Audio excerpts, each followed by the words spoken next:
cockerel I got with it as well. They're not the most dignified way of arriving in a cardboard box, but on the plus side, the cardboard box was in the Mercedes. Right, well, these are the new people that have just arrived a few minutes ago. I'm just letting them out in this tiny little cage just to acclimatise them. They've just had about a 3 or 4 mile journey. My resident little cockerel's having a look at him. He doesn't know what to make of him at all. She looks a bit skittish. They are actually hybrids. I know that one looks a bit like a Moran, but they are hybrids. And these are point-to-lay pullets that weren't really good enough to sell for full price, so the lady let me have them for £5 a piece, which is, I have to say, is more than I'm used to paying for poultry. But the bonus was we got the little cockerel free. So my diminished flock is now coming back up to strength. Mr. Fox relieved me of 32 last year, so we have to be a little bit more on the ball this time. My project for this afternoon is going to be putting this chicken shed back into shape. It got broken into by the fox. That big horrible hole there that you can see, that's actually the top.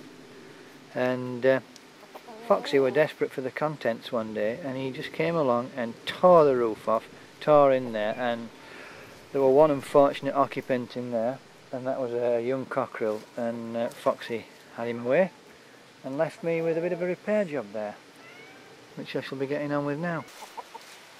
Right, well, I moved the new people from that silly little cage just to let them have a little bit more freedom whilst I finish off doing that shed.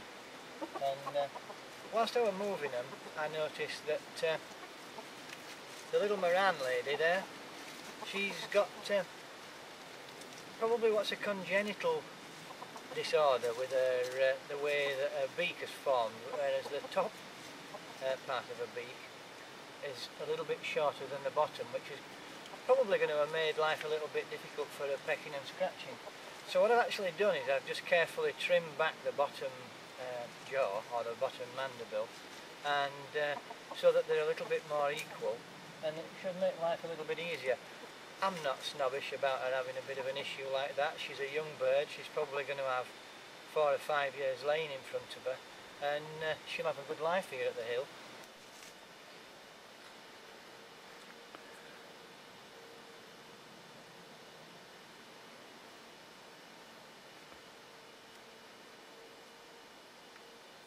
I've just zoomed in a little bit so that you can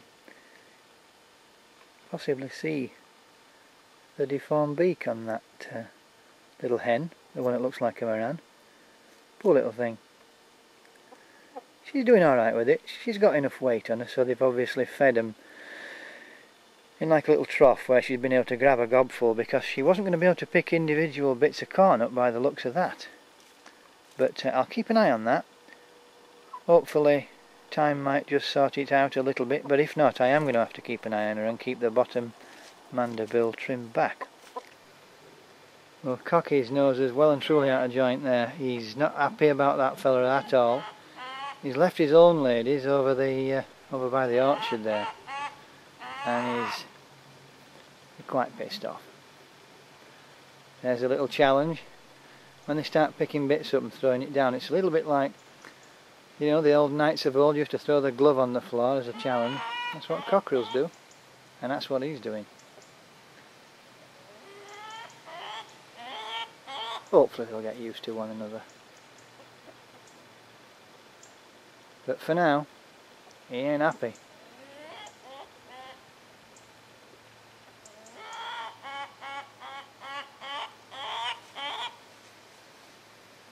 Okay, well, here we are again with the new chickens. Well, what can I say? Weather turned in a little bit. I managed to re-roof that little shed, and I've put it in there. And there's a temporary home for them now, for this evening. I'll put them in there and let them settle down. I have to say they've settled very well indeed.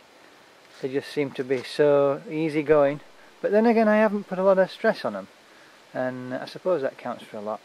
But I'm going to put them to bed now, and this is only very temporary really. They won't be enclosed. I'm fairly sure that Cocky and him will get on alright eventually, because they've got 12 acres of woodland to go at, and a few ladies. It usually works with a couple of cockers, but time will tell. There we go, I'm going to put them to bed now and call it a do. There we are. They've already had a little bit of a look inside, so I'm just going to encourage them to pop round the other side now and go in, and leave them settle for the evening.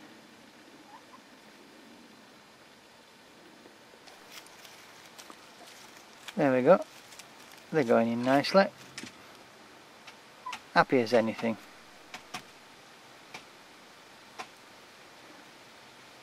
Might have something to do with the fact I put a nice little bit of chicken feed in there for them. You can hear somebody into it straight away.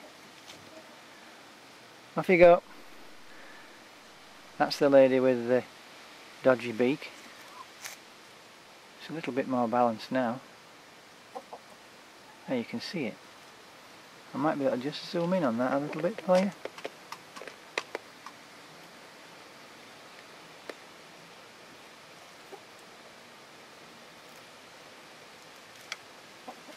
There you go.